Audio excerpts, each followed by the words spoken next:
Было у солдата два полі, поле, де кветки рвав,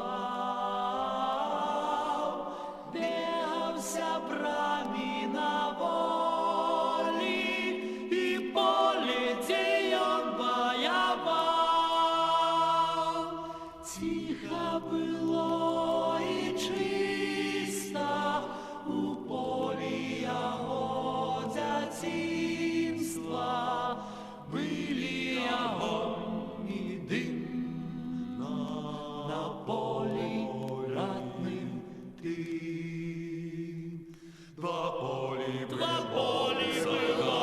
солдата, зеленело травой, другое было зарада, войной полита крепой.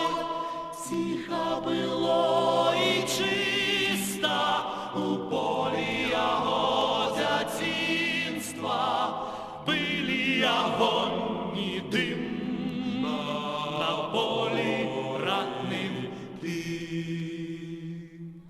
Было у солдата два полі, поле, де кветки рвав, бегався брамі на волі, і поле, де он помирав.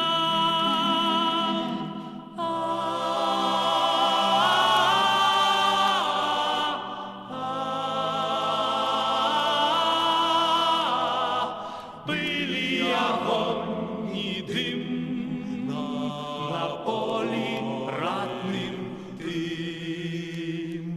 Тихо было и чисто у полі яго дзяцінства, были огонь и дым на полі ратным тым.